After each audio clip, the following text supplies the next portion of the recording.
এবং আল্লাহ সুবহানাহু ওয়া তাআলা আমাদের কি বলছেন, ইন্না দ্বীনা ইনদাল্লাহিল ইসলাম, এইটার বাইরে আর কিছু নাই, এটাই একমাত্র সঠিক। আচ্ছা, 1400 বছর আগে হোক, 1400 বছর পরে হোক, 14,000 বছর পরে হোক, এটাই থাকবে। কেউ যদি বিশ্বাস করে যে আল্লাহ আছেন বা স্রষ্টা আছেন, আর কেউ বিশ্বাস করে না আল্লাহ আছে, দুজনের এখানে অবস্থান একরকম হবে না। এখানে অবস্থানের মৌলিক একটা পার্থক্য হয়ে যাবে এই বিশ্বাসটার কারণে। অর্থাৎ এটা একটা সেকেন্ডারি কোয়েশ্চেন। প্রাইমারি কোয়েশ্চেন হলো স্রষ্টা আছেন কিনা, আল্লাহ আছেন কিনা, শাসনের ব্যাপারে তার কোনো অবস্থান আছে কিনা। যদি অবস্থান থাকে, এটা আমি মানবো কি মানবো না। আল্লাহকে আপনি প্রশ্ন করতে পারবেন না এটাকে এমন কেন। আল্লাহ আপনার প্রশ্নের জবাব দিতে বাধ্য না, আপনি মানতে বাধ্য। সো এটা সবসময় মাথায় রাখবেন, যে কোনো আইন সেটা নিজেকে নিরপেক্ষ বলুক বা না বলুক, সেটা অবশ্যই কোনো না কোনো ওয়ার্ল্ড ভিউ থেকে আসতেছে, এটা কোনো না কোনো দিন থেকে আসতেছে। এটা কোরআনের শাসন হোক, এটা বেদের শাসন হোক, এটা ত্রিপিটকের শাসন হোক, এটা সেকুলার সংবিধান হোক, এটা মুজিববাদ হোক, যা কিছু হোক, এটা অবশ্যই কোনো না কোনো ওয়ার্ল্ড ভিউ জায়গা থেকে আসতেছে, কোনো না কোনো বিশ্বাসের জায়গা থেকে আসতেছে। বিশ্বাস ছাড়া কোনো শাসন হয় না, বিশ্বাস ছাড়া কোনো ধরনের আইন হয় না, শাসন ব্যবস্থা তৈরি হওয়া সম্ভব না। বিসমিল্লাহির রহমানির রহিম। ইন্নাল হামদুলিল্লাহ ওয়াসসালাতু ওয়াসসালামু আলা রাসূলিল্লাহ ওয়া আলা আলিহি ওয়া সাহবিহি ওয়া সাল্লামা তাসলিমান কাসীরা। আম্মা বাদ। রাব্বি ইশরাহ লি সাদরি ওয়া ইয়াসসির লি আমরি ওয়াহলুল উকদাতাম মিন লিসানি ইয়াফকাহু কওলি। আসসালামু আলাইকুম ওয়া রাহমাতুল্লাহি ওয়া বারাকাতুহু। খুলনাবাসী কেমন আছেন? আলহামদুলিল্লাহ। এটা আমার খুলনায় সেকেন্ডবার আসা।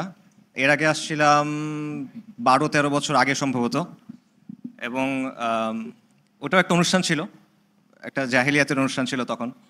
তো এবার আসা হয়েছে দিনের জন্য ইনশাআল্লাহ তাআলা। আপনারা এখানে যারা আসছেন, আপনারাও দিনের জন্য আসছেন ইনশাআল্লাহ তাআলা। এবং আল্লাহ কবুল করেন, আল্লাহ অর্গানাইজারদের উত্তম জাযা দান করেন, যারা কষ্ট করে অনুষ্ঠান করছেন আপনাদের উত্তম জাযা দান করেন, আমাদের নিয়তগুলা পরিশুদ্ধ করে দেন, আমাদের ইখলাস দান করেন। এবং আমরা কিছু কথা বলার চেষ্টা করছি, এখানে করবো ইনশাআল্লাহ।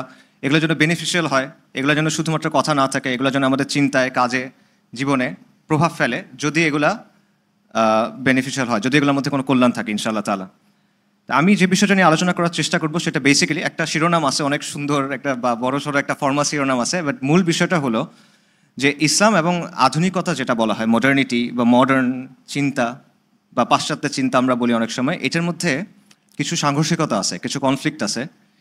এই কনফ্লিক্টটার গোড়াটা কোথায় এটা বোঝা এবং এটার ব্যাপারে আমাদের অবস্থানটা বোঝার চেষ্টা করা, এটা আর কি মূলত আলোচনার বিষয়বস্তু। তো এখানে প্রথম যে বিষয়টা আছে সেটা হলো যে আসলে এখানে কোনো সংঘাত আছে কিনা। তো এই জন্য আমরা কয়েকটা পয়েন্ট আগে চিন্তা করতে পারি। 2022 সালের ডিসেম্বর মাসে আফগানিস্তানের যে সরকার, তারা একটা নির্দেশনা জারি করে। সেটা হলো যে নারীদের ঘরের বাইরে চলাফেরার ব্যাপারে একটা নিষেধাজ্ঞা। কীরকম নিষেধাজ্ঞা? যে যদি 45 মাইলের ভেতরে হয় তাহলে মহিলারা একা বের হতে পারবেন, কিন্তু যদি 45 মাইলের বাইরে হয় তাহলে তারা একা বের হতে পারবেন না, ঘনিষ্ঠ পুরুষ আত্মীয় থাকা লাগবে সাথে করে। ঠিক আছে, বুঝতে পারতেছেন? 45 মাইল ইজ অ্যাবাউট 72 কিলোমিটারের মতো। তো 45 মাইলের কম হলে মহিলারা একা একা ঘর থেকে বের হতে পারবেন, যদি এর বেশি হয় পারবেন না, সাথে করে ঘনিষ্ঠ পুরুষ আত্মীয় লাগবে। এবং এটা 3 মাস পর এটা 2021 ডিসেম্বরে, এই 3 মাস পর 2022 মার্চে আরেকটা নির্দেশনা তারা জারি করে। সেটা হলো যে কোনো ডোমেস্টিক ফ্লাইটে বা ইন্টারন্যাশনাল ফ্লাইটে নারীরা একা যেতে পারবে না, তাদের সাথে ঘনিষ্ঠ পুরুষ আত্মীয় লাগবে, মাহরাম লাগবে বেসিক্যালি। তো এটা যখন জারি হলো তখন এটা নিয়ে ইন্টারন্যাশনাল মিডিয়াতে অনেক সমালোচনা হলো। আন্তর্জাতিক মানবাধিকার সংস্থা যেগুলো আছে, বৈশ্বিক যে সংস্থাগুলো আছে, তারা বিভিন্নভাবে এটার সমালোচনা করলো। এবং তাদের বক্তব্য কি, যে এটা একটা বৈষম্য, এটার মাধ্যমে নারীদেরকে ঘরে বন্দি করে রাখা হচ্ছে, তাদের ব্যক্তি স্বাধীনতায় হস্তক্ষেপ করা হচ্ছে। ভালো কথা, সৌদি আরবেও এরকম একটা নিয়ম ছিল, বিশেষ করে ফ্লাইটের ব্যাপারে, আন্তর্জাতিক ভ্রমণের ব্যাপারে, যে তারা মাহরাম ছাড়া এটা পারবে না। এটা 2019 সালে পরে বাদ দেওয়া হয়েছে, এটা ছিল। তো এই সমালোচনাগুলো কোন কোন জায়গা থেকে আসতেছে? একটা হলো যে ব্যক্তি স্বাধীনতায় হস্তক্ষেপ করা, নারী বাইরে যাবে, আপনি বাধা দিচ্ছেন কেন, এটা তার ব্যক্তি স্বাধীনতায় হস্তক্ষেপ। আরেকটা হলো যে এটা শুধু নারীর জন্য কেন, এটা তো পুরুষের জন্য হইতে পারে, আপনি শুধু নারীর জন্য কেন করতেছেন, এটাও একটা বৈষম্য হচ্ছে এখানে। পাশাপাশি এই আফগান সরকার বা এর আগে সৌদি সরকার, তারা এটার পক্ষে যুক্তি কি দিছিল? তাদের যুক্তি ছিল যে এটা ইসলামের একটা বিধান, এটা ধর্মের একটা বিধান, অর্থাৎ তারা ধর্মীয় একটা যুক্তি দিচ্ছে। তো এখানেও একটা আপত্তি আসে যে সরকার কি আমাকে জোর করে ধর্ম পালন করাবে কিনা, সরকারের কি দায়িত্ব কিনা আমাকে মুত্তাকি বানানোর, আমাকে নামাজি বানানোর। এটাও একটা আপত্তি এখানে আসে। তো আমরা যেই সমাজে বড় হয়েছি, যেই ব্যাকগ্রাউন্ড থেকে আমরা বেশিরভাগ মানুষ আসছি, ফর এক্সাম্পল আমি নিজে ব্যক্তিগতভাবে যেখান থেকে আসছি, সেই সব জায়গা থেকে এই যুক্তিগুলো আসলে খুবই ভালো যুক্তি, শক্ত যুক্তি। ছোটকাল থেকে আমি এগুলোকে সঠিক জেনেই বড় হয়েছি আসলে। তো সমস্যাটা হলো যে এই যুক্তি সব তো ভালো লাগতেছে, বাকি ওই অবস্থানটা তো ইসলামের জায়গা থেকে সঠিক। আপনি যদি ইসলামের অবস্থান দেখেন, 4 মাযহাবের অবস্থান দেখেন, 4 মাযহাবের অবস্থান হলো নারী যদি নির্দিষ্ট দূরত্বের বাইরে যায় সে একা যেতে পারবে না, তার সাথে মাহরাম থাকা লাগবে।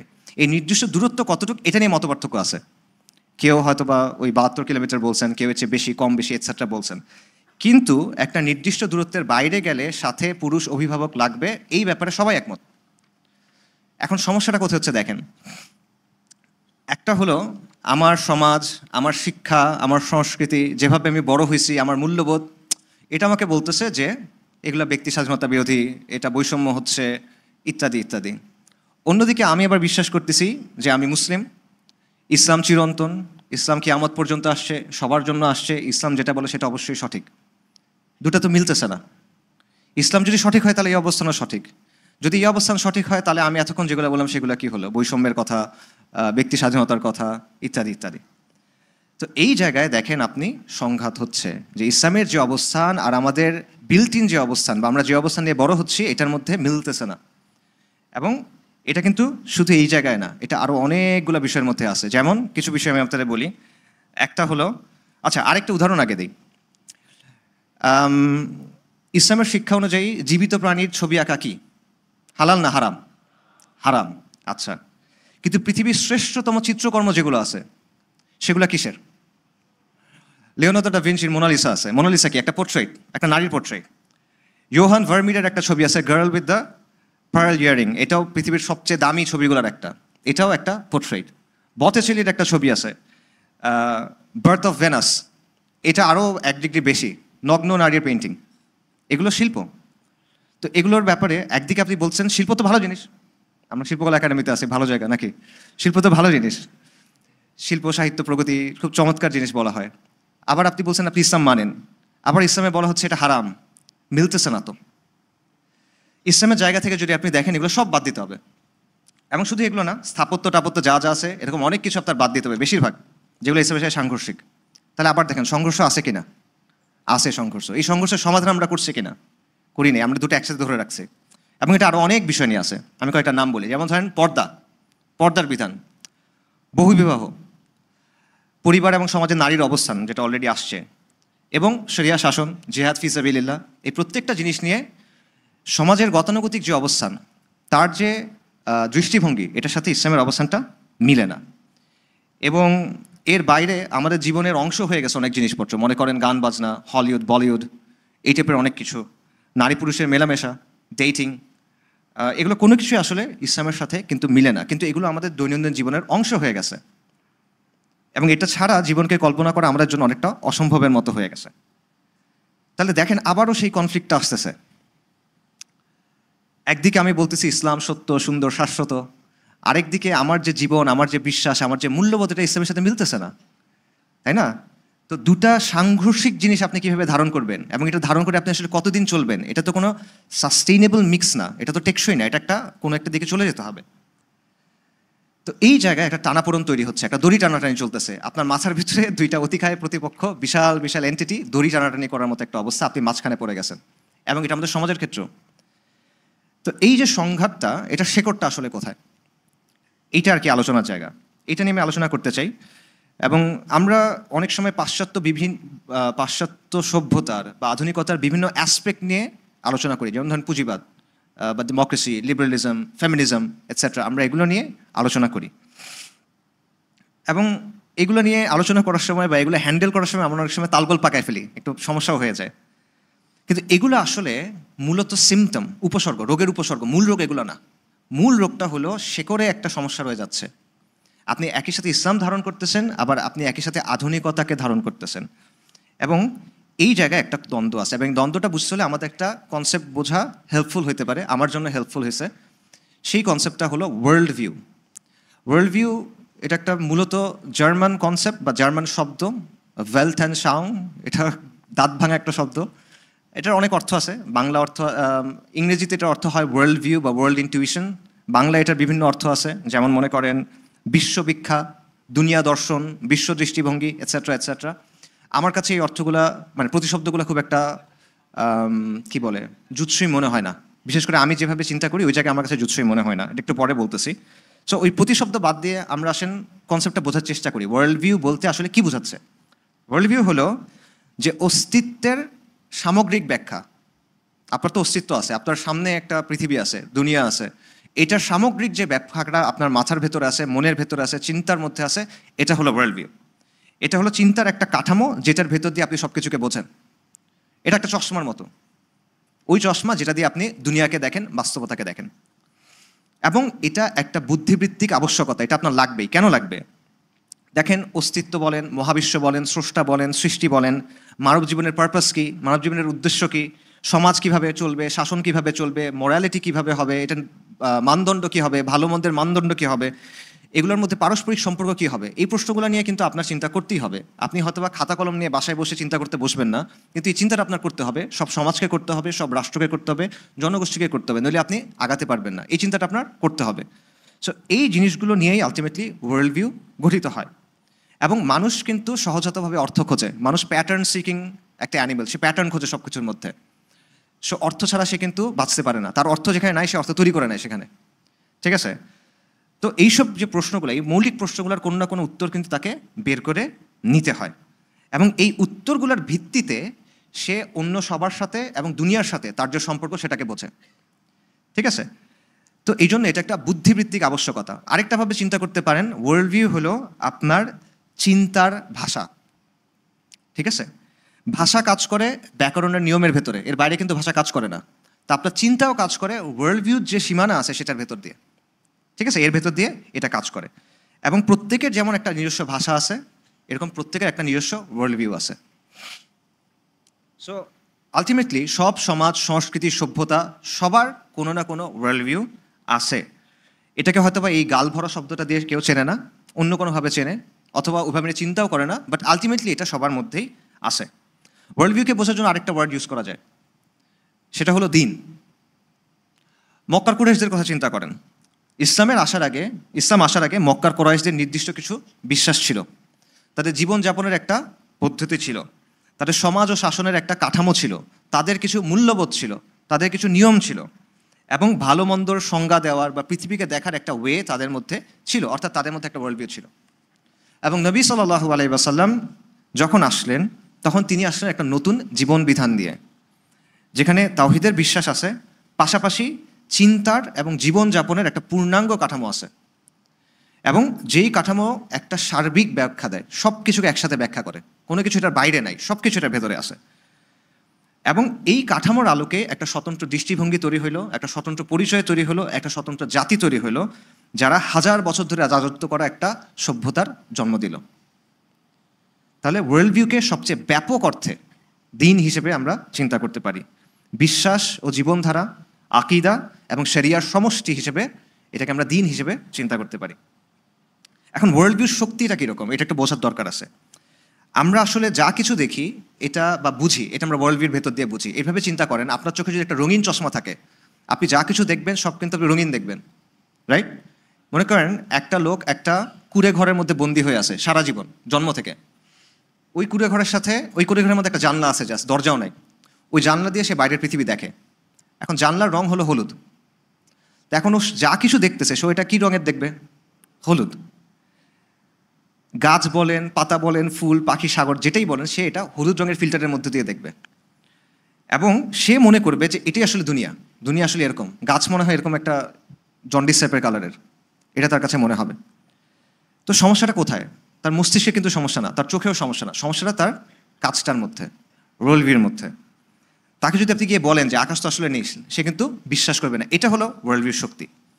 তো এই ব্যাপারটা বোঝা দরকার, যেটা বেসিক্যালি মনে করেন এটা একটা চশমা, যেটার ভেতর দিয়ে আপনি সব কিছু দেখেন, যেটার ভেতর দিয়ে আপনি সব কিছু বোঝেন। এখন সমস্যা কোন জায়গায় হচ্ছে, ইসলাম আপনাকে একটা চশমা দেয়, আধুনিকতা আপনাকে আরেকটা চশমা দেয়। এই দুটা চশমার রং আলাদা, পাওয়ার আলাদা, ছাঁচ আলাদা। ঠিক আছে? এবং দেখেন, দুটাই দাবি করে যে দুটাই সর্বজনীন। ইসলাম কি বলে? ইসলাম বলে এটা কিয়ামত পর্যন্ত সবার জন্য। তার মানে এটা সর্বজনীন, ইউনিভার্সাল। আচ্ছা, এবং আল্লাহ সুবহানাহু ওয়া তাআলা আমাদের কি বলছেন, ইন্নাদ-দীনা ইনদাল্লাহিল ইসলাম, এইটার বাইরে আর কিছু নাই, এটাই একমাত্র সঠিক। আচ্ছা, 1400 বছর আগে হোক, 1400 বছর পরে হোক, 14,000 বছর পরে হোক, এটাই থাকবে। অন্যদিকে আধুনিকতার কথাও কিন্তু এটা, আধুনিকতা যে কথাগুলো বলে, মানবাধিকার বলেন, সে কিন্তু বলে এটা সর্বজনীন মানবাধিকার, ইউনিভার্সাল মানবাধিকার। এটা কিন্তু একটা সময়ের মানবাধিকার না, এটা সবার জন্য সত্য, সব সময় সত্য। তার যে চিন্তা চেতনা ধারণাগুলো আছে এগুলো সে মনে করে সর্বজনীন। অর্থাৎ এখানে তারা প্রতিদ্বন্দ্বী হয়ে গেছে। ইসলামও বলতেছে আমি সর্বজনীন, সেও বলতেছে আমি সর্বজনীন, এবং দুটার কথা মিলতেছে না, তাহলে তারা প্রতিদ্বন্দ্বী এখন, এবং সাংঘর্ষিক। বেসিক্যালি সমস্যা কোন জায়গায় হচ্ছে? সমস্যা হচ্ছে আমরা দুইটা একই সাথে ধারণ করার চেষ্টা করতেছি। এই যে আমরা প্রথমে যে এক্সাম্পল দিলাম নারীর ব্যাপারে, মাহারামের ব্যাপারে, আপনি মানতে পারতেছেন না কেন? ইসলামের জায়গা তো ক্লিয়ার, আপনি মুসলিম হলে এটা আপনার মানতে সমস্যা কই? কারণ আপনি ওইটাও ধারণ করতেছেন। শিল্পের ব্যাপারে আপনি মানতে পারতেছেন না কেন? ইসলামের জায়গা থেকে চিন্তা করেন, আল্লাহ ঠিক বলে দিয়েছেন, শেষ কথা তো শেষ এখানে, রাইট? আপনি মানতে পারতেছেন না কেন? কারণ ওই জিনিসটা আছে। দাসপ্রথার কথা চিন্তা করেন, কেন আপনি মানতে পারতেছেন না?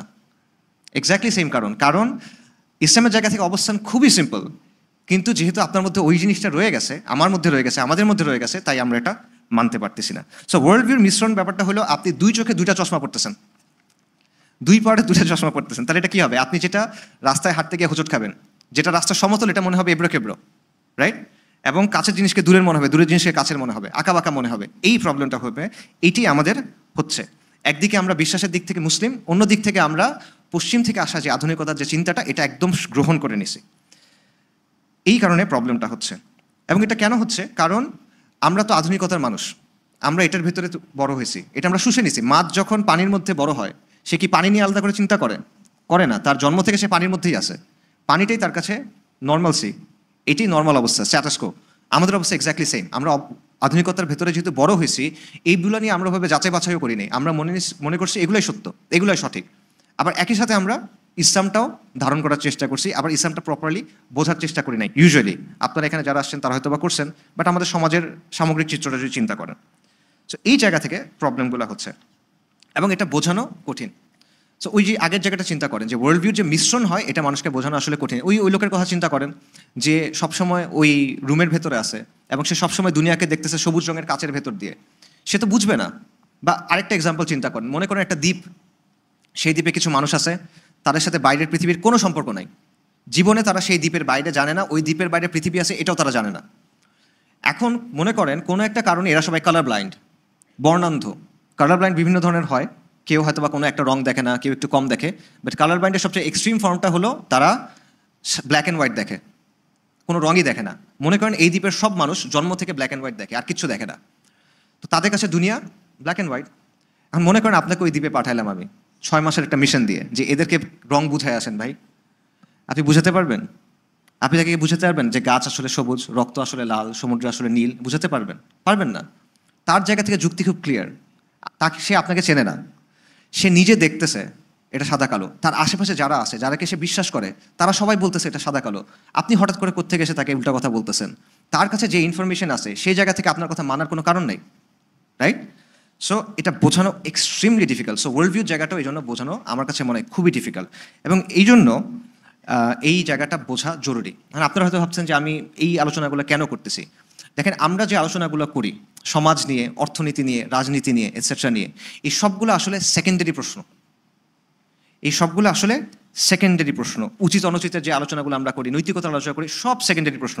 এগুলোর এই নিয়ে যে মত পার্থক্য হয়, এই নিয়ে তর্ক হয়, এগুলোর পিছিয়ে আসে এই ওয়ার্ল্ড ভিউর ব্যাপারটা, যে মূল জায়গাটার ক্ষেত্রে পার্থক্য রয়ে যাচ্ছে, তাই এই পার্থক্যটা হবে। আপনি একটা সিম্পল জিনিস চিন্তা করেন, রাজনীতির কথা চিন্তা করেন, যে রাজনীতির ভিত্তিটা কী হবে, শাসনের ভিত্তি কী হবে, সার্বভৌমত্ব কার, ক্ষমতা কার?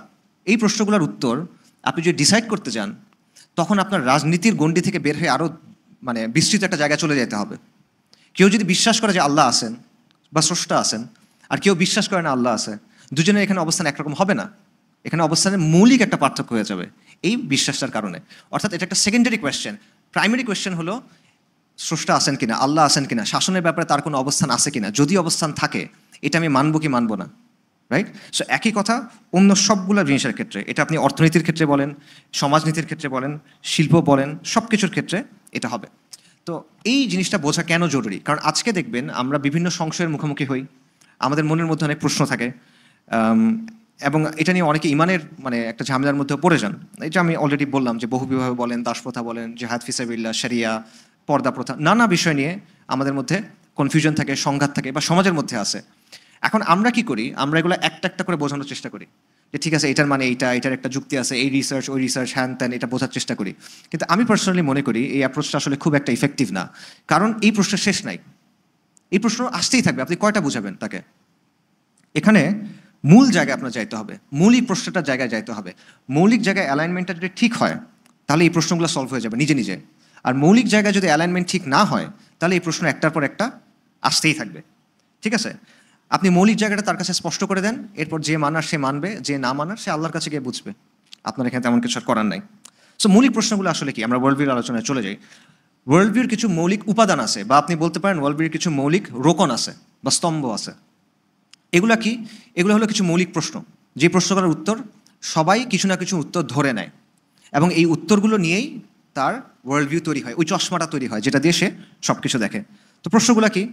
একটা প্রশ্ন হলো বাস্তবতা এবং অস্তিত্ব নিয়ে প্রশ্ন, একটা হলো জ্ঞান নিয়ে প্রশ্ন, একটা হলো মানুষের আত্মজিজ্ঞাসা, মানুষের উৎসটা কি, মানুষের শেকড়টা কি, এটা নিয়ে একটা প্রশ্ন, একটা হলো জীবনের উদ্দেশ্য কি, জীবনের অর্থ কি, এটা নিয়ে প্রশ্ন, নৈতিকতা নিয়ে প্রশ্ন, এবং সমাজ এবং শাসন, এটা নিয়ে প্রশ্ন। এখানে প্রশ্ন আরও হইতে পারে, আরও অনেকগুলো প্রশ্ন হতে পারে। বাকি এই প্রশ্নগুলোর উত্তর যদি আপনি দিয়ে ফেলেন তাহলে আপনি দেখবেন আপনি ওয়ার্ল্ড ভিউর ব্যাপারটা বুঝে ফেলছেন, এবং কোথায় পার্থক্য হচ্ছে এটা বুঝে ফেলছেন, কোন জায়গায় ঝামেলা হচ্ছে এটা ইনশাল্লাহ ক্লিয়ার হয়ে যাবে আপনার কাছে। প্রথম প্রশ্ন দেখেন, যে বাস্তবতা এবং অস্তিত্ব নিয়ে প্রশ্ন। এই প্রশ্নটা কি, যে আসলে কি আছে কি নাই, কোনটা বাস্তব কোনটা অবাস্তব, এবং পরম বাস্তবতা, প্রাইম রিয়ালিটি কি। কথাবার্তা একটু অ্যাবস্ট্রাক্ট লাগতে পারে, সহজভাবে বলি। যেমন ধরুন আমার সামনে এই মাইকটা আছে, আমার সামনে ডায়াস আছে, আমার সামনে আপনারা আছেন, আপনাদের সামনে আমি আছি, এটা আপনারা সবাই একমত। এটার ক্ষেত্রে ইসলাম এবং আধুনিকতাও একমত। কিন্তু আপনি যদি বলেন রূহ আছে কিনা, আপনি যদি বলেন বারজাক আছে কিনা, আপনি যদি বলেন জিন আছে কিনা, আপনি যদি বলেন সেহের জাদু আছে কিনা, আপনি যদি বলেন আইন আল হাসাদ বদনজর এটা আছে কিনা, তখন আধুনিকতা কি বলবে? আখিরাত আছে কিনা, জান্নাত এবং জাহান্নাম আছে কিনা, আল্লাহ আছেন কিনা। এইখানে আধুনিকতার অবস্থান এবং ইসলামের অবস্থান কি, পার্থক্য, ব্যাপক পার্থক্য এখানে। আধুনিকতা এগুলো সব কি গায়েব, তো আধুনিকতা গায়েবের অস্তিত্ব স্বীকার করে না। আর ইসলাম কি বলে? ইসলামের অবস্থান শুরু হয়েছে গায়েবের অবস্থান থেকে।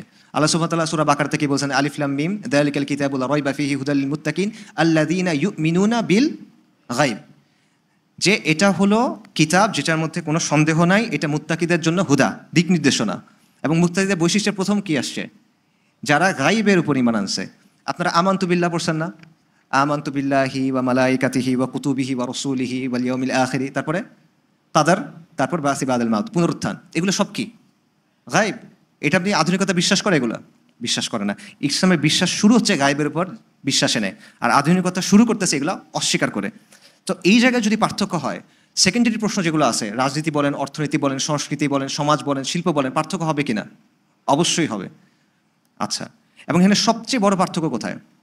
আধুনিকতা স্রষ্টার অস্তিত্বকে স্বীকার করে না, অথবা সে মনে করে স্রষ্টার অস্তিত্ব থাকতে পারে, বাকি স্রষ্টার রেলেভেন্ট না, নাউজুবিল্লাহ, যে স্রষ্টার যে চিন্তা আছে সেটা সমাজের জন্য, রাষ্ট্রের জন্য প্রাসঙ্গিক না, এটা আমরা ঠিক করব।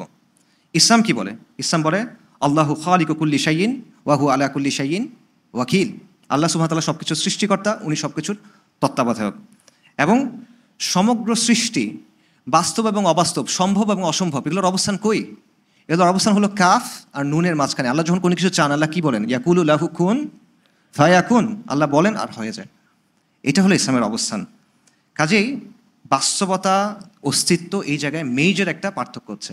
আচ্ছা, সেকেন্ড কোয়েশ্চেনে আসেন, জ্ঞান। জ্ঞান কি? জ্ঞানের উৎস কি? জ্ঞানের সংজ্ঞা কি?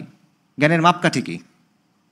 আপনি যাচাই কিভাবে করবেন? মনে করেন আপনি বললেন যে আমি জানি ক সত্য, এটা আপনি কিভাবে জানলেন? কোন উৎস থেকে জানলেন? এটা আপনি যাচাই করলেন কিভাবে? আমি কিভাবে বুঝবো এটা আপনার পার্সোনাল ওপিনিয়ন নাকি এটা আসলে একটা ফ্যাক্ট? এটা আমি কিভাবে বুঝবো? এগুলো হলো জ্ঞান নিয়ে প্রশ্ন। এটাকে জ্ঞান তত্ত্বের প্রশ্ন বলে, এপিস্টেমোলজি বলে। জটিল শব্দে যাওয়ার দরকার নেই, এটা জ্ঞান নিয়ে প্রশ্ন। এই জায়গাতে ইসলামের সাথে আধুনিকতার মৌলিক পার্থক্য আছে। সবচেয়ে বড় পার্থক্য কি বলেন দেখি? সবচেয়ে বড় পার্থক্য হলো ওয়াহি এবং রিসালা। ওয়াহি এবং রিসালা, কারণ জ্ঞানের সবচেয়ে নিখুঁত উৎস ইসলামের জায়গা থেকে কি? ওয়াহি। এবং এটার মধ্যে কোনো ভুল নাই, এটার মধ্যে কোনো প্রশ্ন নাই, এটার প্রশ্ন কোনো জায়গা নাই, এটা সবচেয়ে উপরের উৎস। এবং এটা আসছে সরাসরি মালিকের কাছ থেকে। কিন্তু আধুনিকতা ওয়াহি এবং রিসালা কোনোটাকে স্বীকার করে না। তো আবার আমরা সূরা বাকারার কথা যে আল্লাহ সুবহানাহু ওয়া তাআলা বলেছেন আলিফ লাম মিম যালিকাল কিতাবু লা রাইবা ফি হুদাল লিল মুত্তাকিন, যে এটা ওই কিতাব যেটার মধ্যে কোনো সন্দেহ নাই, নিখুঁত জ্ঞান, এটার উপরে কোনো কিছু নাই। এবং আল্লাহ সুবহানাহু ওয়া তাআলা বলছেন আর রহমান আল্লামাল কোরআন খালাকাল ইনসান আল্লামাহুল বায়ান, আল্লাহ মানুষকে শিখাইছেন। আর রহমান যিনি কোরআন শিক্ষা দিয়েছেন, যিনি মানুষকে ভাষা শিক্ষা দিয়েছেন। আল্লাহ সুবহানাহু ওয়া তাআলা বলছেন ইকরা বিসমি রাব্বিকাল্লাযী খালাক খালাকাল ইনসানা মিন আলাক ইকরা ওয়া রাব্বুকাল আকরাম আল্লাযী আল্লামা বিল কলম আল্লামাল ইনসানা মা লাম ইয়ালাম। আল্লাহ মানুষকে শিক্ষা দিয়েছেন কলম দিয়ে, যেটা মানুষ জানতো না। মানুষকে শিখাচ্ছেন কে? আল্লাহ আযজা ওয়া জাল। এবং বনি আদমকে তার মানে শেখানো হয়েছে কিভাবে? ওয়াহির মাধ্যমে, নিখুঁত জ্ঞান, চূড়ান্ত জ্ঞান, পারফেক্ট জ্ঞান, রাইট? আচ্ছা, এবং এটার উপরে আর কোনো জ্ঞান যেতে পারবে না। কেন পারবে না? কারণ সৃষ্টি অনেক কিছু বোঝে না যেটা খালেক বুঝেন। আল্লাহ সুবহানাহু ওয়া তাআলা কি বলছেন? ক্বালা ইন্নী আ'লামু মা লা তা'লামুন, আমি জানি তোমরা জানো না। আচ্ছা, সো এটা হলো ওয়াহি। এরপর আছে রিসালাতের কথা। ওয়াহি আল্লাহকে ডিরেক্ট নাজিল করছেন, পাহাড়ের উপর নাজিল করছেন, সমুদ্রের উপর নাজিল করছেন। কার উপর নাজিল করছেন? রিজালের উপরে, নবীদের উপরে, আম্বিয়ায়ে কেরামের উপর আলাইহিমুস সালাতু ওয়াস সালাম। এবং তারা এসে আমাদেরকে ওয়াহি বুঝাই দিয়ে গেছেন। তারা এসে আমাদের সামনে ওয়াহির দৃষ্টান্ত স্থাপন করে গেছেন যে কীভাবে পালন করতে হবে। এবং আল্লাহ সুবহানাহু ওয়া তাআলা বলছেন ওয়ালাকাদ বাআসনা ফি কুল্লি উম্মাতির রাসূলান আন ইয়াবুদুল্লাহা ওয়াজতানিবুত তাগুত, প্রত্যেক উম্মার কাছে রাসূল পাঠানো হয়েছে এবং তাদের প্রধান শিক্ষা কী ছিল? কুফর বিত তাগুত ওয়া ঈমান বিল্লাহ, মিথ্যা এলাকে অস্বীকার করো, এক আল্লাহর ইবাদত করো। তাহলে এই জায়গাটাতেও আধুনিকতার অবস্থান কি? সে মানে এটা মানে না, সে রিসালাত মানে না, ওয়াহি মানে না, রিসালাত মানে না, এবং দুটা কানেক্টেড। রিসালাত মানলে ওয়াহি মানতে হবে, ওয়াহি মানলে রিসালাত মানতে হবে, সে মানে না। আচ্ছা, ইসলামী জ্ঞানের আরেকটা ইম্পর্টেন্ট জায়গা আছে, সেটা হলো রিওয়ায়া, বর্ণনা। বর্ণনার মাধ্যমেই, সিলসিলার মাধ্যমে, চেইন অফ ট্রান্সমিশন বেসিক্যালি, এটার মাধ্যমে কোরআন আপনার কাছে আসছে, এটার মাধ্যমে হাদিস আপনার কাছে আসছে, এটার মাধ্যমে খায়রুল কুরুন, সাহাবায়ে কেরাম, তাবেঈ, তাবে তাবিঈন, তাদের যে বুঝটা সেটা আপনার কাছে আসছে। ইলমের সিলসিলা এটার মাধ্যমে আপনার কাছে আসছে, আথারগুলা এভাবে আপনার কাছে আসছে, রাইট? এবং এটার উপর ভিত্তি করে আমাদের ইসলামী জ্ঞানের অনেক সমৃদ্ধ ধারা গড়ে উঠছে, যে বর্ণনাকারীদের বর্ণনা যাচাই করা, বর্ণনাকারীদের নিজেদের অবস্থা যাচাই করা, লাইক উলুমুল হাদিসের বিভিন্ন অংশ এটার মাধ্যমে গড়ে উঠছে। আধুনিকতা কি এটা স্বীকার করে? স্বীকার করে না। মৌলিক পার্থক্য হচ্ছে দেখেন। এবং এই জায়গা থেকে আধুনিকতা কি বলে? আধুনিকতা বলে জ্ঞানের উদ্দেশ্য হলো সেন্স পারসেপশন, পঞ্চ ইন্দ্রিয় থেকে পাওয়া তথ্য। তারপর তারা বলে জ্ঞানের উৎস হলো আকল, ইন্টালেক্ট, র্যাশনালিটি, এবং জ্ঞানের একটা উৎস হলো মানুষের বানানো তত্ত্ব। প্রথম দুইটা আমরাও স্বীকার করি। সেন্স পারসেপশন, চোখে দেখতেছি, কানে শুনতেছি, স্মেল নিচ্ছি, টাচ নিচ্ছি, এগুলো আমরা স্বীকার করি, এর মাধ্যমে জ্ঞান পাওয়া সম্ভব। আকল, বিজ্ঞান, এটার মাধ্যমে জ্ঞান পাওয়া সম্ভব, আমরা স্বীকার করি। তবে এই জ্ঞানটা কিছু প্রবলেম আছে বা কিছু লিমিটেশন আছে, প্রবলেম না, লিমিটেশন আছে। এটা সীমিত, এটা পরিবর্তনশীল, এটা পরিবর্তন হয়। একসময় মহাবিশ্বকে ব্যাখ্যা করা হতো স্টেডি স্টেট মডেল দিয়ে, এখন বিগ ব্যাং মডেল দিয়ে ব্যাখ্যা করা হচ্ছে। একসময় ফিজিক্সের অনেক অবস্থান ছিল যেগুলোকে অপরিবর্তনীয় মনে করা হতো। কোয়ান্টাম মেকানিক্স আসলো, কোয়ান্টাম ফিজিক্স আসলো, তখন এটা চেঞ্জ হয়ে যাচ্ছে। সো বিজ্ঞানের অবস্থা ক্রম পরিবর্তনশীল এবং এটা বারবার বদলায়। কাজেই একটা সময় এটা সত্য বলে গৃহীত হয়, পরে এটা পরিবর্তন হয়। কাজেই এটাকে আপনি জ্ঞানের উৎস হিসেবে নেবেন, অবশ্যই আমরা বিজ্ঞানকে অস্বীকার করবো না, কিন্তু এটা জ্ঞানের চূড়ান্ত উৎস না। জ্ঞানের চূড়ান্ত উৎস কি? ওয়াহি। আচ্ছা, তাছাড়া আরেকটা বড় বিষয় চিন্তা করেন, মানুষের যে বিচার বুদ্ধি, মানুষের আকল, মানুষের ইন্টেলেক্ট, এটা কিন্তু নিরপেক্ষ না। মানুষের ইন্টেলেক্ট প্রভাবিত হয়, কী দিয়ে প্রভাবিত হয়? ওই যে ওয়ার্ল্ড ভিউ দিয়ে প্রভাবিত হয়। সো আপনি যে তত্ত্ব বানাচ্ছেন, সেই তত্ত্ব সঠিক হইতে পারে, ভুল হইতে পারে। এবং বর্তমানে সামাজিক বিজ্ঞানে যেসব তত্ত্ব আছে, এগুলোর অনেকগুলোই আসলে সঠিক না। যেমন ধরেন ছেলে মেয়ে হইতে পারে, মেয়ে ছেলে হইতে পারে, এই টাইপের যেগুলো, এগুলো কোথেকে আসতেছে? সোশ্যাল সায়েন্সের বিভিন্ন তত্ত্ব থেকে আসতেছে। এগুলো বাস্তব ভাষায় সাংঘর্ষিক আমরা দেখতেছি, কিন্তু এগুলো কথার মারপেচে কিন্তু গ্রহণ করা হচ্ছে। সো এই জিনিসপত্রগুলোকে, মানে আকল থেকে যাই আসবে সেটাকে জ্ঞান হিসেবে গ্রহণ করতে হবে, এটা একটা সঠিক অবস্থান না। এটাকে কোরআনের মাপকাঠিতে, নুসুসের মাপকাঠিতে, সালাফুস সালিহিনের বুঝের মাপকাঠিতে আপনার বিচার করতে হবে। সো এখানে দেখেন বড় পার্থক্য হচ্ছে। এবং আল্লাহ সুবহানাহু ওয়া তাআলা কি বলছেন? মামা ইয়াত্তাবিউ আকসারুহুম ইল্লা দন্না, যে মানে তাদের অধিকাংশ কেবল ধারণার অনুসরণ করে, তাই না? এবং বাস্তবেও আমরা যে সামাজিক তত্ত্বগুলো বলি, এগুলো কি আসলে? ধারণার অনুসরণ। আচ্ছা, সো ওয়ার্ল্ড ভিউর ক্ষেত্রে দুইটা প্রশ্ন আমরা দেখলাম, অস্তিত্ব নিয়ে, বাস্তবতা নিয়ে। এবং এটা আসলে সবচেয়ে বেশি ইম্পর্টেন্ট দুটো প্রশ্ন। ওয়ার্ল্ড ভিউ যদি একটা গাছ হয়, তাহলে বাস্তবতা এবং অস্তিত্ব নিয়ে যে প্রশ্ন, এটার উত্তরটা হলো শেকড়ের মতো। আর জ্ঞান নিয়ে যে প্রশ্ন, এটা হলো গাছের কাণ্ড বা গুড়ির মতো। এটা বাকি সব কিছু ডিফাইন করে দিবে আসলে কেমন হবে। গাছের শেকড় এবং কাণ্ড যেরকম হবে, এটার উপর ডিপেন্ড করবে গাছের ডালপালা কেমন হবে এবং ওই গাছের ফল কেমন হবে। সো দুইটা গাছ চিন্তা করেন, একটা ইসলামের, একটা আধুনিকতার। দুইটা গাছের শেকড় আলাদা, কাণ্ড আলাদা, মৌলিক পার্থক্য। আচ্ছা, এরপর দেখেন মানুষের আত্মজিজ্ঞাসা, তৃতীয় প্রশ্ন, যে মানুষকে, মানুষ আসলে জিনিসটা কি, সে কোত্থেকে আসছে, এই প্রশ্নটা। তো কোরআনে আল্লাহ সুবহানাহু ওয়া তাআলা আমাদের স্পষ্ট বলে দিয়েছেন, মানুষ হলো আল্লাহর সৃষ্টি, মানুষ হলো আল্লাহর গোলাম। আল্লাহ সুবহানাহু ওয়া তাআলা আদম আলাইহিস সালামকে তৈরি করছেন, তারপর হাওয়া আলাইহিস সালাম, তার থেকে আমরা বানি আদম। এবং মানুষকে আল্লাহ সুবহানাহু ওয়া তাআলা সৃষ্টি করছেন কিভাবে? পৃথিবীতে তার খলিফা হিসেবে, ইন্নী জাইলুন ফিল আরদি খলিফা। এবং মানুষকে আল্লাহ সুবহানাহু ওয়া তাআলা কি করছেন? সম্মান দিয়েছেন অনেকের উপর, ওয়ালাকাদ কাররামনা বানি আদমা, আল্লাহ সুবহানাহু ওয়া তাআলা বলছেন। এবং মানুষ কিভাবে আসলো? বিবর্তনের মাধ্যমে আসছে। বন মানুষ থেকে আস্তে আস্তে এই হয়ে আসছে। আল্লাহ সুবহানাহু ওয়া তাআলা কি বলছেন? লাকাদ খালাকনাল ইনসানা ফি আহসানি তাকওয়িম, আমি মানুষকে গঠন করছি সুন্দরতম গঠনে, রাইট? এই কথা আল্লাহ বলতেছেন। এবং আরেকটা জিনিস দেখেন, আল্লাহ মানুষের মধ্যে বিল্ট ইন কিছু আন্ডারস্ট্যান্ডিং দিয়ে দিয়েছেন তাওহীদের ব্যাপারে, মূল্যবোধের ব্যাপারে, ফিতরা যেটাকে বলা হয়। কোরআনে আল্লাহ সুবহানাহু ওয়া তাআলা বলছেন যে দুনিয়াতে আসার আগে বনি আদমকে সবাইকে প্রশ্ন করছেন আল্লাহ, আলাস্তু বিরব্বিকুম, আমি কি তোমাদের রব না? মানুষ কি বলছে? ক্বালু বালা শাহিদনা, আমরা সাক্ষী দিলাম। অর্থাৎ আপনি ইন বিল্ট ফার্মওয়্যারের মতো আল্লাহ আপনার মধ্যে দিয়ে দিচ্ছেন তাওহীদের বুঝ, একটা বেসিক মোরালিটি, একটা কম্পাস আল্লাহ আপনাকে দিয়ে দিচ্ছেন। তবে এটা নষ্ট হয়ে যায়। নবী সাল্লাল্লাহু আলাইহি ওয়াসাল্লামের হাদিসে যেটা আছে যে প্রত্যেকটা মানুষ ফিতরার উপরে জন্মগ্রহণ করে, বাট তার বাবা মা তাকে পরে মাজুসি বানায়, এটসেট্রা, কাজা বা কাজা, এটসেট্রা বানায়। কাজেই এটা হলো ইসলামের অবস্থান। আধুনিকতার অবস্থান কি? আধুনিকতার অবস্থান হলো মানুষ হলো বিবর্তনবাদের ফসল। এই বন মানুষ জাতীয় একটা জিনিস থেকে মানুষ আস্তে আস্তে এই অবস্থায় আসছে বিবর্তনের প্রক্রিয়ার মধ্য দিয়ে। বিবর্তন একটা র্যান্ডম প্রক্রিয়া, বিক্ষিপ্ত একটা প্রক্রিয়া। অর্থাৎ বেসিক্যালি মানুষ হলো মহাজাগতিক দুর্ঘটনার একটা ফসল। এবং মানুষের যে অস্তিত্ব, এটার পেছনে আসলে কোনো অর্থ নাই, এটার পেছনে আসলে কোনো পরিকল্পনা নাই। বিখ্যাত নাস্তিক দার্শনিক আছে বার্ট্রান্ড রাসেল, তার একটা কথা আছে যে মানুষ হলো এমন কিছু ফ্যাক্টরের ফসল, এমন কিছু কারণের ফসল যেগুলো নিজেও জানতো না যে আসলে কী তৈরি করতেছে। ঠিক আছে? যে বেসিক্যালি একটা দুর্ঘটনার ফসল, এটা একটা র্যান্ডম ইভেন্ট ঘটে গেছে। আচ্ছা, সো মানুষ পশু, মানুষের চিন্তা, ব্যক্তিত্ব, আবেগ, অনুভূতি, এগুলো কি? এগুলো শরীরের ভেতরে কিছু কেমিক্যাল ইন্টারাকশন হচ্ছে, এটার রেজাল্ট। মানুষ একটা পশু, বিবর্তিত পশু, যে এখনো পশুই আছে, বাকি একটু বুদ্ধিটুদ্ধিওয়ালা পশু। আচ্ছা, সো পাশাপাশি মানুষ স্বাধীন, তার নিজের পরিচয়, তার সমাজ, তার শাসন কিভাবে হবে এটা সে নিজে ঠিক করে নিতে পারবে। মানুষ সার্বভৌম এই জায়গাতে। আর ইসলাম বলতেছে মানুষ গোলাম আল্লাহর। দেখেন আবারও মৌলিক পার্থক্য। আরেকটা প্রশ্নে আমরা যাই, সেটা হলো জীবনের উদ্দেশ্য কি? পারপাস অফ লাইফ, গুরুত্বপূর্ণ প্রশ্ন। যে মানব ইতিহাসের অর্থটা আসলে কি, এবং মানুষের অস্তিত্বের অর্থটা আসলে কি, জীবনের অর্থটা আসলে কি, তাই না? এই প্রশ্নের উত্তর কি? তো ইসলাম আমাদের কি বলছেন যে আল্লাহ আজ্জা ওয়া জাল যা কিছু তৈরি করছেন এটা কিন্তু আল্লাহ কোনো কারণ ছাড়া তৈরি করেন নাই। আল্লাহ সুবহানাহু ওয়া তাআলা বলছেন ওয়ামা খালাকনাস সামা ওয়াল আরদা ওয়ামা বাইনাহুমা লাইবিন, আমি এটা খেলার ছলে তৈরি করি নাই। এবং আল্লাহ সুবহানাহু ওয়া তাআলা কি বলছেন? ওয়ামা খালাকতুল জিন্না ওয়াল ইনসা ইল্লা লিয়াবুদুন, আল্লাহ আজ্জা ওয়া জাল মানুষকে তৈরি করছেন, জিনকে তৈরি করছেন কেন? ইবাদত করার জন্য। মানুষের জীবনের উদ্দেশ্য কি? ইবাদত করা, ক্যারিয়ার না, হায়ার স্ট্যান্ডার্ড অফ লিভিং না, বিদেশে সেটেল হওয়া না, আল্লাহর ইবাদত করা, রাইট? আচ্ছা, এবং ইবাদত অর্থ কি? আল্লাহর প্রতি পূর্ণ আনুগত্য, আল্লাহর প্রতি পূর্ণ আত্মসমর্পণ, আল্লাহর দিনটাকে এই আল্লাহর জমিনের উপরে প্রতিষ্ঠা করা। এটা হলো চেষ্টা করে যাওয়া, অ্যাটলিস্ট চেষ্টা করে যাওয়া, সেটা হলো ইবাদত। এবং ইবাদত শুধুমাত্র আল্লাহর জন্য, আর কারোর জন্য না। এখানে আধুনিকতার অবস্থান কি? আধুনিকতার অবস্থান হলো জীবনের আসলে তেমন কোনো অর্থ নাই, এটা একটা কসমিক অ্যাক্সিডেন্ট, এটা একটা মহাজাগতিক দুর্ঘটনা। যেহেতু প্রাণের পেছনে কোনো উদ্দেশ্য নেই, মানে এগুলো একটা দুর্ঘটনার মাধ্যমে তৈরি হয়ে গেছে, তার মানে এগুলোর আলটিমেটলি কোনো লক্ষ্য নাই, মিনিং নাই, অর্থ নাই। তবে হ্যাঁ, আপনি নিজের মতো করে একটা অর্থ তৈরি করে নিতে পারেন। আপনি ভাবতে পারেন যে আমার জীবনের অর্থ এটা, আমি নিজের জীবনের মতো একটা কিছু ঠিক করে দিলাম, বাট আসলে এইভাবে তেমন কিছু নাই। এবং একজন কসমোলজিস্ট ছিলেন, বিজ্ঞানী ছিলেন, কার্ল সেইগান, তার একটা বিখ্যাত উক্তি আছে যে আমরা হলাম নক্ষত্রচূর্ণ।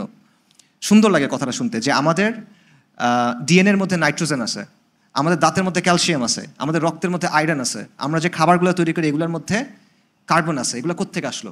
এগুলো মহাকাশ থেকে আসছে। এগুলো দিয়েই তো নক্ষত্রগুলো তৈরি হয়েছে। তার মানে আমরা ভেতরে নক্ষত্রকে ধারণ করি। কথাটা শুনতে খুব ভালো লাগে, বাট আলটিমেটলি এটা অর্থ কী? এটা অর্থ হলো আবারও আপনি একটা কসমিক অ্যাক্সিডেন্টের ফসল, আপনি একটা মহাজাগতিক দুর্ঘটনার ফসল। এটার আলটিমেটলি কোনো অর্থ নাই। আচ্ছা, এরপরে আসেন নৈতিকতার প্রশ্নে। ভালো আর মন্দের মাপকাঠি কী হবে? ভালো মন্দ আপনি যাচাই করবেন কিভাবে? এবং নৈতিকতার বোর্ডটা কোত্থেকে তৈরি হবে, কিসের ভিত্তিতে তৈরি হবে? ইসলামের উত্তর কি? নৈতিকতার ভিত্তি হলো আল্লাহ।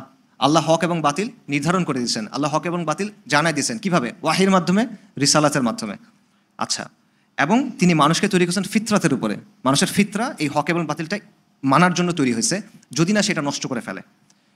এবং আমরা জানি মুসলিম হিসেবে যে ভালো মন্দের একটা অ্যাবসলিউট মাপকাঠি আছে। এবং সবচেয়ে খারাপ কাজ কি? সবচেয়ে খারাপ কাজ কি? খুন, ধর্ষণ, জেনোসাইড, শিরক। এটাও কিন্তু আমাদের বর্তমান অবস্থার সাথে মেলে না। শিরকে আমরা সবচেয়ে খারাপ অবস্থান মনে করি না, কেন? ওই যে মিশ্রণের কারণে, আপনি দুটো চশমা একসাথে পড়তেছেন এই কারণে। আচ্ছা, এবং ভালো মন্দের যে সংজ্ঞা, এটা কিন্তু ট্রেন্ড অনুযায়ী চেঞ্জ হবে না, সময়ে সময়ে চেঞ্জ হবে না, এবং এখানে আপনার প্রশ্ন করার কোনো এখতিয়ার নাই। আল্লাহকে আপনি প্রশ্ন করতে পারবেন না এটাকে এমন কেন। আল্লাহ আপনার প্রশ্নের জবাব দিতে বাধ্য না, আপনি মানতে বাধ্য।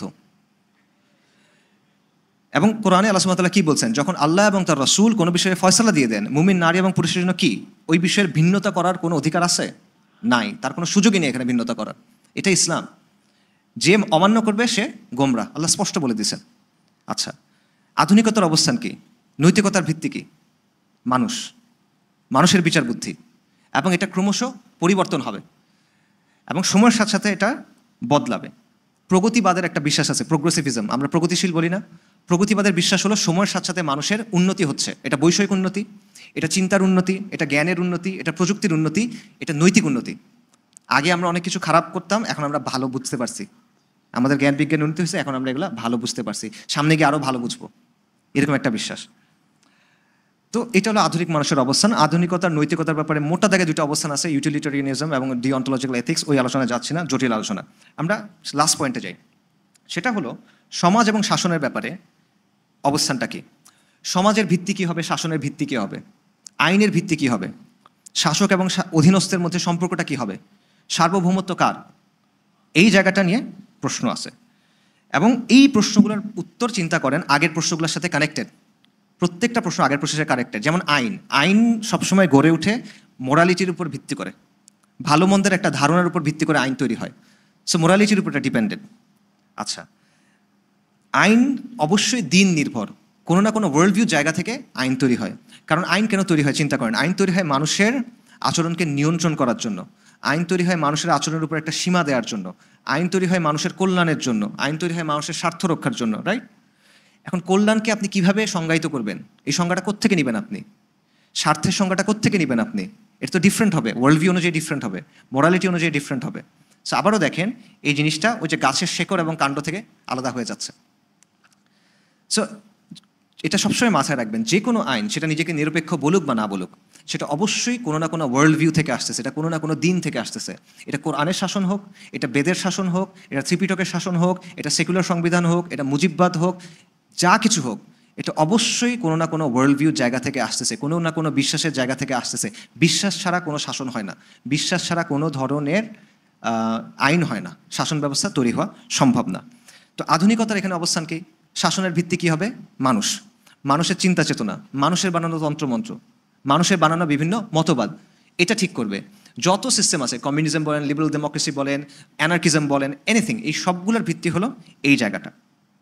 আর ইসলামের জায়গা থেকে বিধানদাতাকে আল্লাহ, সার্বভৌমকে আল্লাহ, শাসনের ভিত্তিকে ইসলামের শরিয়া আল্লাহ, আল হাকিম ওয়াল হাকাম। এবং সমাজ ও শাসন কীভাবে চলবে এটার কর্তৃত্ব একমাত্র আল্লাহর, এটা আল্লাহ সুবহানাহু ওয়া তাআলা আর কারোর সাথে শেয়ার করেন নাই। ইনিল হুকমু ইল্লা লিল্লাহ আফা হুকমুল জাহিলিয়াতি ইয়াবগুন ওয়া মান আহসানু মিনাল্লাহি হুকমান লিকাউমিন ইউকিনুন। যে তুমি কি তোমরা কি, তবে কি তারা জাহিলিয়াতের শাসন কামনা করে? মানে আল্লাহ ছাড়া মুমিন কওমের জন্য শাসন দেওয়ার জন্য কে শ্রেষ্ঠ? প্রশ্নটা আল্লাহ বারবার করছেন, ইনিল হুকমু ইল্লা লিল্লাহ, বিধান একমাত্র আল্লাহর। এবং এর সাথে আল্লাহ আনুগত্যের প্রশ্ন নিয়ে আসতেছেন বারবার। আল্লাহ সুবহানাহু ওয়া তাআলা বলছেন যে মানুষ ততক্ষণ পর্যন্ত মুমিন হবে না যতক্ষণ পর্যন্ত তাদের মধ্যে যে বিবাদ, তাদের মধ্যে যে দ্বন্দ্ব, এটা মীমাংসা করার জন্য কার কাছে যাবে? রসুলের কাছে যাবে। এবং আল্লাহ এটা শুরু করছেন ফালা ওয়া রব্বিকা, আল্লাহর কসম করে আল্লাহ বলতেছেন, আল্লাহ তার নিজের কসম করে বলছে যে তুমি মুমিনই হইতে পারবে না এটা ছাড়া। অসংখ্য আয়াত কোরআনের। আচ্ছা, সো এখানেও দেখেন তীব্র বৈপরীত্য। আচ্ছা, তো আমরা যদি দেখেন তিনটা জিনিস নিয়ে আসতে পারেন আপনি পুরা জিনিসটা। আধুনিকতার অবস্থান হলো প্রথমত সে আসমানি কিতাবকে অস্বীকার করে, আল্লাহকে অস্বীকার করে, এটা হলো 1 নাম্বার। এবং ব্যক্তিগতভাবে আপনি বিশ্বাস করেন সমস্যা নাই, বাকি এটা আপনি এর বাইরে আনতে পারবেন না, ব্যক্তিগত পর্যায়ের বাইরে এটা আপনি আনতে পারবেন না, এটা আধুনিকতার অবস্থান। তারপর আধুনিকতা হলো মানুষকেন্দ্রিক, সব কিছুর মূল্যবোধ মানুষ, সব কিছুর কেন্দ্র মানুষ, সব কিছুর মাপকাঠি মানুষ, মানুষের আকল দিয়ে, মানুষের ভালো লাগা দিয়ে সে সব কিছু বিচার করবে। এবং সমাজ এবং শাসন চলবে মানুষের বানানো মতবাদ দিয়ে, মানুষের চিন্তা দিয়ে। এই আগের দুটো পয়েন্টের সার নির্যাস হলো এটা। এটা হলো আধুনিকতার অবস্থান। আবারও বলতেছি, আধুনিকতার অবস্থানের 3টা মূল ভিত্তি হলো: 1, সে স্রষ্টা এবং আসমানি কিতাবকে অস্বীকার করে; 2, সে মানুষকেন্দ্রিক, মানুষকে কেন্দ্র বানায়, মানুষকে মাপকাঠি মানায়; 3, সমাজ এবং শাসন চলবে মানুষের মাধ্যমে, মানুষের চিন্তা, মানুষের আকল দিয়ে। ইসলামের অবস্থান তো কি? ইসলামের অবস্থান হলো লা ইলাহা ইল্লাল্লাহ মুহাম্মাদুর রাসূলুল্লাহ। ইসলামের অবস্থান হলো কুফর বিত তাগুত ওয়া ঈমান বিল্লাহ। ইসলামের অবস্থান হলো রিসালাত, ইসলামের অবস্থান হলো ওয়াহি। এবং এখানে সব কিছু চলে আসে। এটা চাইলে আপনি এখন 2 দিন ধরে ব্যাখ্যা করতে পারেন, এটা চাইলে আপনি 1 লাইনের মধ্যে বুঝতে পারেন। আচ্ছা, সো এই দুইটা অবস্থান সাংঘর্ষিক। ইসলামের কেন্দ্রে আল্লাহ, আধুনিকতার কেন্দ্রে মানুষ, মানুষের আকল। সো এই কারণে আমাদের মধ্যে যে সংশয় সংঘর্ষ তৈরি হয়, যে প্রবলেমগুলো আমরা ফেস করি, এটার কারণটা হলো এই সংঘাতগুলো না বোঝা, এই সংঘাতগুলো গোড়া থেকে ঠিক না করা। এই কারণে এই প্রবলেমগুলো হচ্ছে। এই পুরো জিনিসটা আমরা আরেকটা জিনিস দিয়ে বুঝাই, সেটা হলো প্রমিথিউস এবং খিলাফা বা খালিফা। গ্রিক দর্শনে প্রমিথিউস নামে একটা ক্যারেক্টার আছে। গ্রিক দর্শন বলে, বা সরি দর্শন না, গ্রিক পুরাণে, গ্রিক মিথোলজিতে দেবতাদের 2টা ধারা ছিল বা 2টা জাত ছিল, একটা হলো টাইটানস, একটা হলো অলিম্পিয়ানস। তো এর মধ্যে প্রমিথিউস নামে একটা দেবতা ছিল, সে হলো টাইটান। সে মানুষকে তৈরি করছে, নাউজুবিল্লাহ, এবং সে মানুষকে তৈরি করছে দেবতাদের মতো করে। মানুষকে সে সোজা হয়ে হাঁটার ক্যাপাসিটি দিছে। অন্য প্রাণী সোজা হয়ে হাঁটতে পারে না, মানুষ পারে। তো এটাতে অন্য দেবতারা রাগ করছে, তাদের সেটা পছন্দ হয় নাই, তারা মানুষকে নিয়ন্ত্রণ করতে চায়। তো তারা কি করলো, মানুষকে যেন নিয়ন্ত্রণ করা যায়, দমায় রাখা যায়, এজন্য দেবতাদের যে রাজা জিউস, সে পৃথিবী থেকে আগুন উঠায় নিয়ে গেল। পৃথিবীতে আর কোনো আগুন নাই, কিন্তু মানুষের আগুন লাগবে। আগুন ছাড়া বিজ্ঞান হবে না, আগুন ছাড়া প্রযুক্তি হবে না, আগুন ছাড়া শিল্প সাহিত্য হবে না। প্রমিথিউস করলো কি, মাউন্ট অলিম্পাস থেকে বা স্বর্গ থেকে যেটাই বলেন, আগুন চুরি করে এনে মানুষকে দিল, এবং এই আগুন দিয়ে মানুষ সভ্যতা তৈরি করলো, সমাজ তৈরি করলো। ঠিক আছে, মানুষের সেভিয়ার হলো প্রমিথিউস। তো এটাতে দেবতারা রেগে গেল, এবং জিউস কি করলো, শাস্তি দিল প্রমিথিউসকে, ভয়ানক শাস্তি। সেটা হলো প্রমিথিউসকে একটা পাহাড়ের সাথে বেঁধে রাখা হলো। প্রতিদিন সকালবেলা একটা বড় ঈগল পাখি আসে, সে এসে ঠুকরে ঠুকরে তার হৃৎপিণ্ডটা খায়। রাত্রেবেলা এটা আবার আগের মতো হয়ে যায়, পরদিন সকালে আবার ঈগল আসে। এটা হলো গ্রিক মিথোলজির একটা অবস্থান বা বয়ান। তো আধুনিকতা মানুষকে দেখে প্রমিথিউসের মতো করে। প্রমিথিউস হলো মডেল। প্রমিথিউস গ্রিক পুরাণে দেবতারা হলো মানুষের বিরুদ্ধে, দেবতারা মানুষকে নিয়ন্ত্রণ করতে চায়, আসমান মানুষকে কন্ট্রোল করতে চায়, আসমান মানুষকে দমায় রাখতে চায়। আর মানুষের মুক্তি হলো দেবতাদের বিরুদ্ধে যে আসমানের বিরুদ্ধে বিদ্রোহ করে। এবং মানুষের মুক্তি কিভাবে, জ্ঞান দিয়ে, প্রযুক্তি দিয়ে, শিল্প সাহিত্য দিয়ে। আধুনিকতার অবস্থান এটা, যে আপনার আসমানের বিরুদ্ধে বিদ্রোহ করতে হবে, আপনার নিজের সার্বভৌম হয়ে উঠতে হবে, এবং আপনার জ্ঞান, আপনার বিজ্ঞান, আমার প্রযুক্তি, এটা দিয়ে আমি পৃথিবীতে জায়গা করে নিব। এটা হলো আধুনিকতার অবস্থান। আধুনিকতা মানুষকে দেখে প্রমিথিউস হিসেবে। ইসলাম কি বলে? ইসলাম মানুষকে বলে, ইসলাম আল্লাহর গোলাম, মানুষ আল্লাহর গোলাম, গোলামের ঘরে গোলাম, উবুদিয়ার কনসেপ্ট। মানুষ আবেদ, এবং আল্লাহ বারবার আমাদের বলছেন আমরা তার গোলাম, আমরা তার সৃষ্টি। আল্লাহ আমাদের জ্ঞান দিয়েছেন, আল্লাহ আমাদের সক্ষমতা দিয়েছেন, কিন্তু তারপরও আমরা আল্লাহর গোলাম। এবং মানুষ মাটির তৈরি, কিন্তু মাটির পৃথিবী কিন্তু আপনার আলটিমেট ঠিকানা না। আপনার আলটিমেট ঠিকানা জান্নাত, আখেরা। আচ্ছা, এবং মানুষ দুনিয়াতে সীমিত একটা সময়ের জন্য আছে, সে মূলত আখেরাতের মুসাফির। মৃত্যুর পর আল্লাহ সব মানুষকে পুনরুত্থিত করবেন, সবার মধ্যে বিচার করবেন, এবং মানুষ হলো দুনিয়াতে আল্লাহর খালিফা, ইন্নী জাইলুন ফিল আরদি খালিফা। এবং বনি আদমকে আল্লাহ সুবহানাহু ওয়া তাআলা অন্য প্রাণীদের উপরে কর্তৃত্ব করার একটা ক্যাপাসিটি দিছেন। কেন দিছেন? দায়িত্ব সহ দিছেন, যাতে করে সে কী করে, হাক্কুল্লাহ এবং হাক্কুল ইবাদ, সে সৃষ্টির হক এবং স্রষ্টার হক যেন সে মেনে চলে, এবং দুনিয়াতে আল্লাহর নাজিল করা দিনটা সে কায়েম করে। তাহলে পার্থক্যগুলো দেখেন। আধুনিকতা মানুষকে দেখতেছে প্রমিথিউস হিসেবে, স্রষ্টার বিরুদ্ধে বা আসমানের বিরুদ্ধে বিদ্রোহী হিসেবে। ইসলাম দেখতেছে উবুদিয়ার জায়গা থেকে, যে আমি গোলাম। আধুনিকতা বলতেছে বিদ্রোহ করার কথা, ইসলাম বলতেছে প্রতিনিধিত্বের কথা, খালিফার কথা। মানুষ পৃথিবীতে আল্লাহর খালিফা। আধুনিকতা বলতেছে যে আসমানের বিরুদ্ধে বিদ্রোহ করলেই তুমি সফল হতে পারবা, ধর্মের শাসন থেকে বের হতে পারলে তুমি সফল হতে পারবা। ইসলাম বলছে তুমি সফল হবা তাওহীদ এবং তাকওয়ার মাধ্যমে। আধুনিকতা বলতেছে, আধুনিকতা সব কিছু কোন জায়গায়, দুনিয়া দুনিয়া দুনিয়া, দুনিয়ার জায়গা থেকে, মানুষ কেন্দ্রিকতা। ইসলাম বলতেছে তাওহীদ, ইসলাম বলছে আখিরা তোমার মূল জায়গা, ওয়ামাল হায়াতুদ দুনিয়া ইল্লা মাতাউল গুরুর। আচ্ছা, এবং আধুনিকতা বলছে সবকিছুর মাপকাঠি মানুষের আকল, মানুষের বিবেক। ইসলাম বলছে সবকিছুর মাপকাঠি আল্লাহ, আল্লাহর ওয়াহি, আল্লাহ রাসূলের শিক্ষা, আল্লাহর আম্বিয়া কেরামদের শিক্ষা। কাজেই মৌলিক পার্থক্য হচ্ছে, এবং আমি জাস্ট আপনাদের এক্সাম্পল দিয়ে শেষ করি যে এই পার্থক্যগুলো কীভাবে আপনার জীবনে আপনি দেখছেন। আপনারা শুনছেন না, মাই বডি মাই চয়েস, নারীবাদীরা বলে আমার শরীর আমার সিদ্ধান্ত, গর্ভপাতের ক্ষেত্রে তারা এটা বলে, পোশাকের ক্ষেত্রে বলে। আধুনিকতার জায়গা থেকে কথাটা সঠিক, শরীর তার, সিদ্ধান্ত তার। ইসলামের জায়গা থেকে কথাটা 100% ভুল, কারণ শরীর তার না, এই শরীরের মালিক কে? আল্লাহ। এই শরীর মালিক আল্লাহ, আপনার এটার জন্য কিছুদিন আপনার কাছে আছে, সম্পদের মতো। সম্পদের মালিক আলটিমেটলি কে? আল্লাহ, এটা কিছুদিন আল্লাহ আপনাকে রাখতে দিয়েছেন, এবং এই জন্য শর্ত আছে। শর্ত কি? আপনার সাদাকা করতে হবে, আপনার জাকাত দিতে হবে, আপনি এটা হারামভাবে ইউজ করতে পারবেন না, যদি করেন এটার জন্য শাস্তি আছে। সেম কথা শরীরের জন্য, আপনি শরীর যেভাবে ইচ্ছা ইউজ করতে পারবেন না, যে কোনো কিছু শরীরের মধ্যে দিতে পারবেন না, যে কারোর সাথে শরীর ভাগাভাগি করতে পারবেন না। আপনার নিয়ম আছে, ওই নিয়ম আপনার মানতে হবে, কারণ আপনি এটার মালিক না। আরেকটা এক্সাম্পল দেখেন ইকোনমিক্স থেকে। অর্থনীতিতে একটা ধারণা আছে, এটার নাম হলো স্কারসিটি, অভাব। অভাব না, মানে স্কারসিটি অর্থ হলো এটা যে মানুষের চাহিদা বা প্রয়োজন অসীম, মানুষের প্রয়োজন অসীম, কিন্তু প্রয়োজন মেটানোর যে সামগ্রী এটা সীমিত। তো এইটা কেমনে আপনি সলভ করবেন? একটা জিনিস অসীম, এটা সীমিত জিনিস দিয়ে সলভ করতে হবে। এটাই মূলত অর্থনীতির কাজ। এবং অর্থনীতির যেটা 3টা মূল প্রশ্ন আছে, যে কি উৎপাদন করা হবে, কিভাবে উৎপাদন করা হবে, কার জন্য উৎপাদন করা হবে, এটার সম্পর্কটা স্কারসিটির সাথে। ইসলাম কিন্তু এই জায়গাতে একমত না। মানুষের প্রয়োজন অসীম, মানুষের প্রয়োজন অসীম, কিন্তু প্রয়োজন মিটানোর জিনিস নাই, এটা ইসলাম মানে না। কারণ ইসলাম কি বলছেন? আল্লাহর একটা নাম কি? আর রাজ্জাক। মানুষের যেটা প্রয়োজন এটা আল্লাহ মানুষকে দেন, সৃষ্টির যেটা প্রয়োজন এটা আল্লাহ মানুষকে দেন, সৃষ্টির প্রয়োজন আল্লাহ অপূর্ণ রাখেন নাই।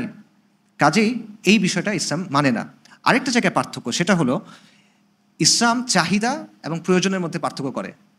একটা হলো নিডস, একটা হলো ওয়ান্টস। প্রয়োজন একটা জিনিস, চাহিদা একটা জিনিস। প্রয়োজন সীমিত, চাহিদা সীমিত না। এক্সাম্পল দেই, রমাদানের সময় ইফতারের 15 মিনিট আগে আপনি মনে করেন ইফতার কিনতে গেছেন কোনো জায়গায়, আপনার তখন মনে হবে পুরো দোকান সহ কিনে নিয়ে চলে আসতে। যা কিছু দেখেন আপনার মনে হবে এটা কিনবো, এটা কিনবো, এটা কিনবো, এটা কিনবো, সব কিনবো, সব খাবো, একা আমি খাবো, কারো দিব না, এরকম। কিন্তু আপনি যখন খেতে যাবেন 5-10 মিনিট খাওয়ার পর আপনি দেখবেন আপনি আর খেতে পারতেছেন না। তো এই যে আপনার শরীরের যে প্রয়োজন সেটা মিটে গেছে, এই প্রয়োজন এটা হলো নিড। আর আপনার ভেতরে যে চাহিদাটা, খাইতে হবে, খাইতে হবে, খাইতে হবে, চোখের যে খিদা বলি আমরা, এটা হলো ওয়ান্ট। এটার কোনো সীমা নাই, এটা চলতে থাকবে। নবী সাল্লাল্লাহু আলাইহি ওয়াসাল্লাম কি বলছেন? যে আদম সন্তানের যদি 2টা মাঠ ভর্তি, 2টা উপত্যকা ভর্তি স্বর্ণ থাকতো, তাহলে সে তৃতীয় একটা চাইতো।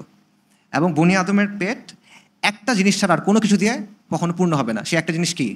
মাটি, কবরের মাটি, এটা ছাড়া আর কোনো কিছু দিয়ে পূর্ণ হবে না। সো দেখেন, ইসলামের জায়গা থেকে আপনি ফোকাস করবেন কোন জায়গায়? প্রয়োজনটা পূরণ করার দিকে।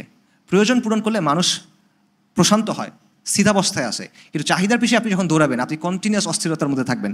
আরও লাগবে, আরও লাগবে, আরও লাগবে, ইয়ানাফসি ইয়ানাফসি ইয়ানাফসি, নাফসানিয়াত।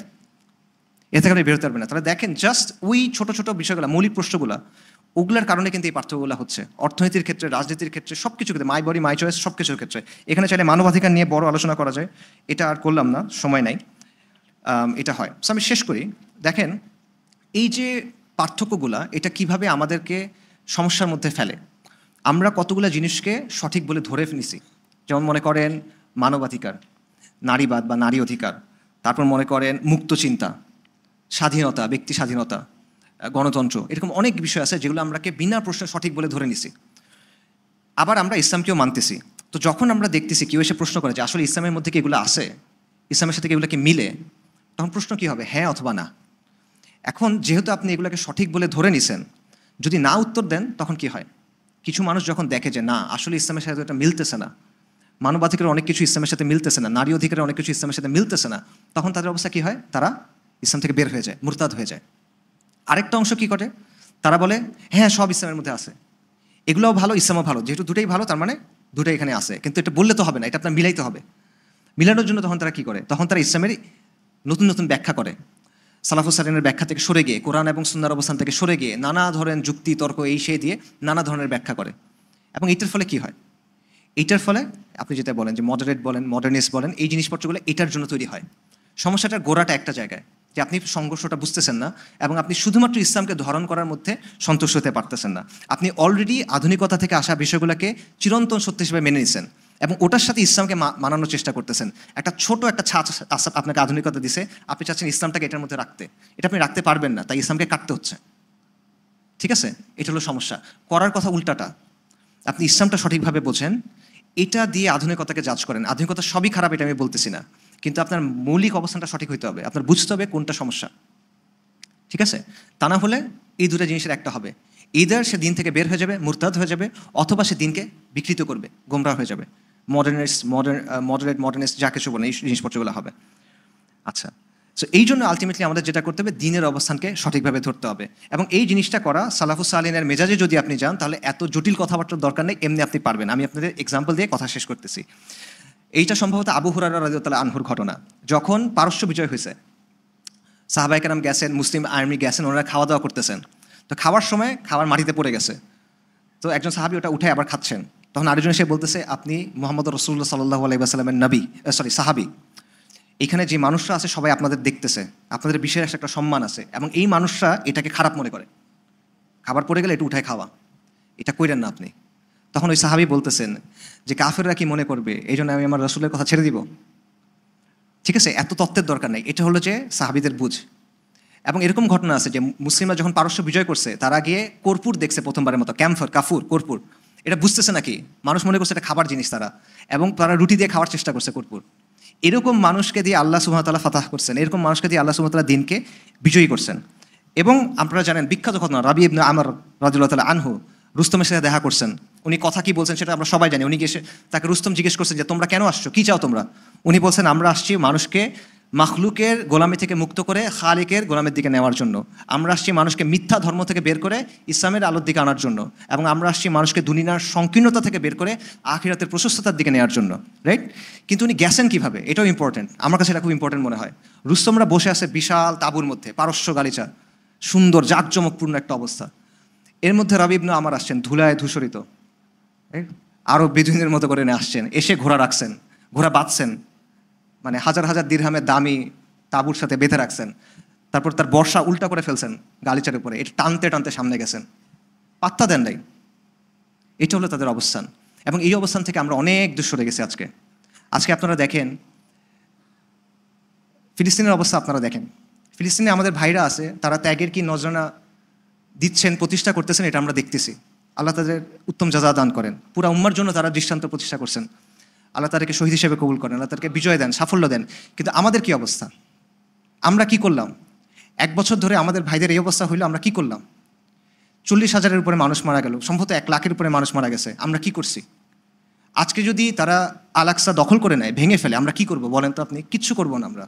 1 বছর ধরে আপনার সামনে আপনার বোনদের মারা হয়েছে, আপনার ভাইদের মারা হয়েছে, আপনাদের বাচ্চারা ছিন্ন বিচ্ছিন্ন হয়ে গেছে, পলিথিনের মধ্যে করে ডেড বডি নিয়ে যেতে হয়েছে। আমরা কি করতে পারছি?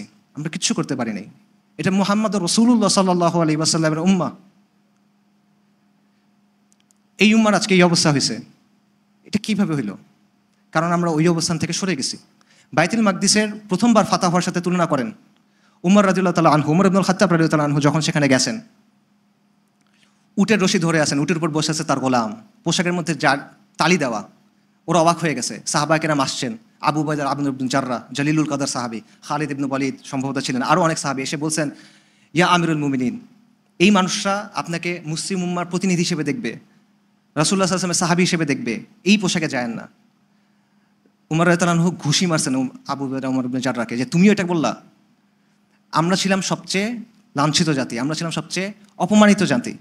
আল্লাহ আযজা ওয়া জাল্লা আমাদেরকে দ্বীন ইসলাম দিয়ে সম্মানিত করছেন। যদি আমরা এটা থেকে সরে যাই, তাহলে আমরা সবচেয়ে বেশি লাঞ্ছিত জাতি আবার হব। আমাদের সম্মানের উপায় একটাই, আমাদের বিজয়ের উপর একটাই, দ্বীন ইসলামকে পূর্ণাঙ্গভাবে আঁকড়ে ধরা, যেটা উমর রাদিয়াল্লাহু আনহু বলছেন। এবং উমর রাদিয়াল্লাহু আনহুর কথা সত্য, আল ফারুকের কথা সত্য। আজকে আমাদের সেই অবস্থাটা হয়েছে, আমরা এগুলো থেকে সরে গেছি, আমরা সবচেয়ে বঞ্চিত, আমরা সবচেয়ে লাঞ্ছিত, এবং আমাদের বাইতুল মাকদিস যেটা, আল আকসা যেটা, সেটা রক্ষা করার ক্ষমতা আমাদের নাই। এবং এটা থেকে মুক্ত হওয়ার উপায় একটা, সেটা হলো যে আপনার আবার দিনে ওইভাবে ফেরত যেতে হবে যেভাবে সাহাবায়ে কেরাম দিনকে বুঝছেন। আসসালামু আলাইকুম ওয়া রাহমাতুল্লাহি ওয়া বারাকাতুহু।